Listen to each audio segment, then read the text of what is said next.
आदरणीय भक्तजनों, आपके हृदय में विराजमान भगवान श्री राम के चरणों में वंदन करता हूँ। आदरणीय भक्तजनों, आइए चलते हैं कुछ समय के लिए त्रेता युग में। ये उस समय की घटना है जब भगवान श्री राम रावण को मारकर अयोध्या में अपनी प्रजा के साथ अयोध्या का राज कर रहे हैं। उसी समय सीता जी को वनवास हो चुका था। लव और कुश महर्षि वाल्मीकि के आश्रम में रह रहे हैं। उसी काल में नारद जी, त्रिकालदर्शी नारद जी महर्षि वाल्मीकि जी के पास पहुँचे हैं और महर्षि वाल्मीकि जी को श्री राम कथा संक्षिप्त में सुना रहे हैं। अभी तक आपने सुना कि हनुमान जी एक ही बार में समुद्र में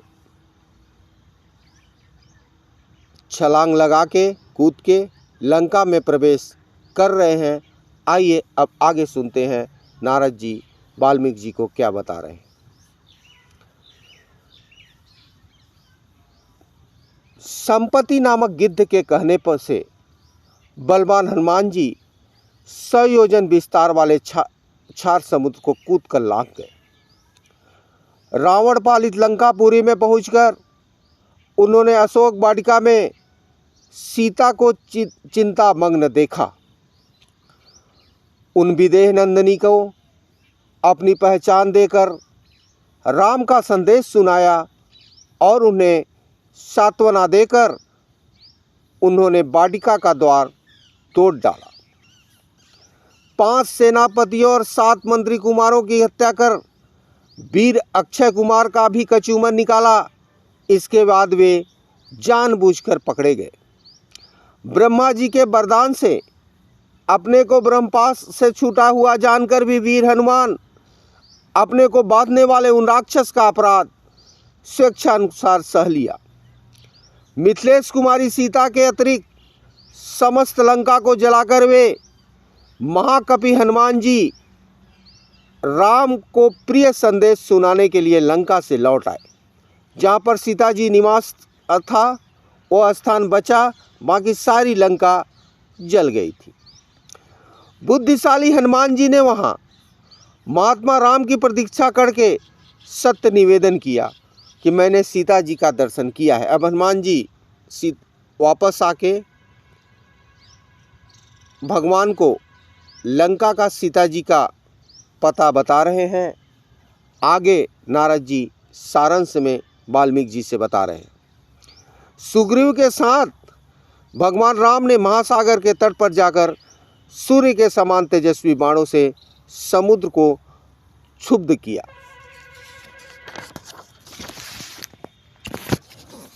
तब नदीपति समुद्र ने अपने को प्रकट कर दिया और फिर समुद्र के ही कहने से राम ने नल से पुल निर्माण कराया। उस पुल से लंकापुरी में जाकर रावण को मारा। फिर सीता के मिलने पर राम को बड़ी लज्जा हुई। भरी सभा में सीता के प्रति वे मर्मभेदी वचन कहने लगे। उनकी इस बात को न सह सकने के कारण साध्वी सीता अग्नि में प्रवेश कर गई। अग्नि के कहने से उन्होंने सीता को निष्कलंक माना। महात्मा श्री रामचंद्र जी के इस महान कर्म को देवता और ऋषियों सहित चराचर त्रिभुवन संतुष्ट हो गया। सभी देवताओं से पूजित होकर राम बहुत ही प्रसन्न हुए और राक्षस राज विभीषण को लंका के राज्य पर अभिषिक्त करके कृतार्थ हो गए। उस समय निश्चित हो जाने के कारण उनके आनंद का ठिकाना न रहा। यह सब हो जाने पर राम देवताओं से वर पाकर मरे हुए वानरों को जीवन दिलाकर अपनी साथियों के साथ पुष्पक विमान पर चढ़कर अयोध्या के लिए प्रस्थित हुए। भारद्वाज मुनि के आश्रम पर पहुंचकर सबको आराम देने वाले सत्य पराक्रमी राम ने भरत के पास हनुमान को भेजा। फिर सुग्रीव के साथ कथा वार्ता कहते हुए पुष्पारूढ़ हुए नंदीग्राम को गए। रामचंद्र जी ने नंदीग्राम में अपनी जटा काटकर भाइयों के साथ सीता को पाने के अनंतर पुनः अपना राज्य प्राप्त किया। अब राम के राज्य में लोग प्रसन्न सुखी, संतुष्ट, धार्मिक तथा रोग व्याधि से मुक्त हैं, उन्हें दुर्भिक्ष का भय नहीं है। कोई भी अपने पुत्र की मृत्यु नहीं देखता है। स्त्रियां विधवा नहीं होती हैं, सदा पतिव्रता रहती हैं। आग लगने का भय नहीं रहता है। कोई प्राणी जल में नहीं डूबते हैं। बात और ज्वर का कोई थोड़ा भी भय नहीं है। महायशस्वी राम की बहुत से सुवर्णों की दक्षिणा वाले 100 अश्वमेध यज्ञ करेंगे। अब आगे बता रहे हैं कि वहाँ यज्ञ होने वाला है। उसमें वित्तपूर्वक विद्वानों को 10,000 करोड़, गौ और ब्राह्मणों को अपरिमित धन देंगे तथा सौगुने राजवंशों की स्थापना करेंगे। संसार में चारों वर्णों से वे अपने धर्म की नियुक्ति रखेंगे। फिर 11,000 वर्षों तक राज्य के अनंतर श्री रामचंद्र जी अपने परम धाम को पधारेंगे। 11,000 वर्ष राज्य करके अपने परम धाम को जाएंगे। ऐसा नारद जी वशिष्ठ जी को राम कथा सारांश में समझाए। इस आगे नारद जी कहते हैं, वेदों के समान पवित्र, पापनाशक, पुण्य में इस रामचरित को जो पढ़ेगा वह सब पापों से मुक्त हो जाएगा। आयु बढ़ाने वाले इस रामायण कथा को पढ़ने वाला मनुष्य मृत्यु के अनंतर पुत्र, पौत्र तथा अन्य परिजनों के साथ ही स्वर्ग लोक में प्रतिष्ठित होगा। इस तरह से सारांश में राम कथा नारद जी ने वाल्मीकि जी को सुनाया। ये वाल्मीकि रामायण का बालकांड का प्रथम सर्ग समाप्त हुआ।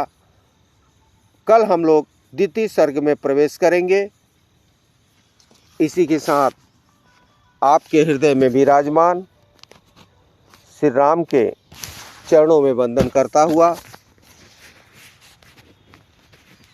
मैं अपनी वाणी को विराम देता हूँ।